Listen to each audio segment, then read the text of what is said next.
Then अब हम चलते हैं नेक्स्ट फॉर्मूले की तरफ, जो कि है सॉर्ट। तो यहाँ पे अब जैसा जैसा कि अब यहाँ पे डेटा दिया हुआ है नेम और स्कोर है, तो अब इसमें मुझे नेम के बेसिस पे डेटा सॉर्ट करना है, यानी कि सॉर्टिंग का मतलब असेंडिंग ऑर्डर में लगाना, डिसेंडिंग ऑर्डर में लगाना, या फिर कोई और कंडीशंस के बेसिस पे डेटा सॉर्ट करना।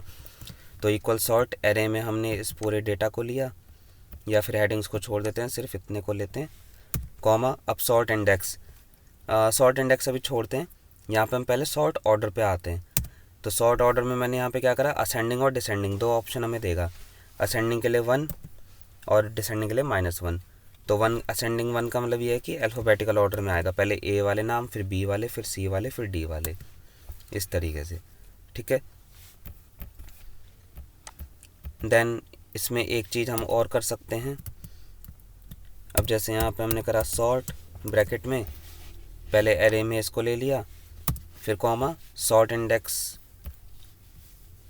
सॉर्ट इंडेक्स में हम यहाँ पे क्या करेंगे, इंडेक्सिंग बता देंगे कि भाई जैसे मुझे स्कोर वाले कॉलम के बेसिस पे चाहिए, तो यहाँ पे हमने 2 लिखा, और सॉर्ट ऑर्डर में मैंने यहाँ पे कर दिया 1,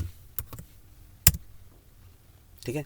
तो अब इसमें आप देखेंगे कि यहाँ पे स्कोर वाले कॉलम के बेसिस पे डेटा हमारा सॉर्ट हुआ, ठीक है। पहले 63, फिर 64, फिर 72, उसके बेसिस पे यहाँ पे आउटपुट आया, ठीक है।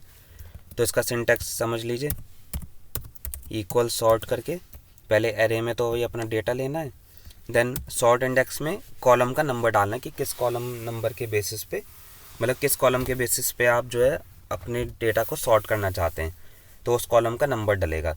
जैसे मुझे स्कोर वाले कॉलम के बेसिस पे करना है तो हम 2 डाल देंगे, नेम वाले कॉलम के बेसिस पे सॉर्ट करना है तो 1 डाल देंगे, ठीक है। देन उसके बाद यहाँ पे हम सॉर्ट ऑर्डर में डिसेंडिंग और असेंडिंग लेंगे।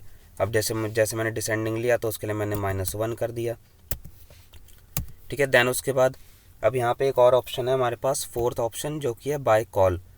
तो बाय कॉल मतलब कॉलम के बेसिस पे सॉर्ट करना है या रो के बेसिस पे। तो जैसे अगर मैंने यहाँ पे कॉलम तो ऐसे वर्टिकली सॉर्ट करेगा, रो के बेसिस पे लिया तो हॉरिजॉन्टली सॉर्ट करेगा। तो मैंने यहाँ पे रो के बेसिस पे करा, और यहाँ पे मैंने करा एंटर, ठीक है। तो यहाँ पे देखिए यहाँ पे क्या हुआ, इसने हमने क्या फॉर्मूला लगाया था, एक बार दोबारा देखते हैं। यहाँ पे हमने सॉर्ट में लगाया था, पहले एरे सेलेक्ट करा, फिर 1 मतलब नेम वाले कॉलम के बेसिस पे सॉर्टिंग करनी है, फिर -1 लगाया, -1 मतलब डिसेंडिंग ऑर्डर, और यहाँ पे हमने क्या करा, बाय रो करा हमने, सॉर्ट बाय रो, ठीक है। देन उसके बाद करा एंटर, तो ये हमारा आउटपुट आ गया। यहाँ पे सॉर्ट बाय रो और कॉलम वाला जो ऑप्शन है, अगर आप उसको ना भी यूज़ करें तो भी कोई दिक्कत नहीं है, ठीक है। बाकी फ्रेंड्स, अगर आपको किसी भी तरह का डाउट आता है या आपको किसी भी तरह का कुछ भी क्वेश्चन पूछना हो तो आप मुझसे कमेंट सेक्शन में पूछ सकते हैं, मैं उसका आपको रिप्लाई ज़रूर करूँगा।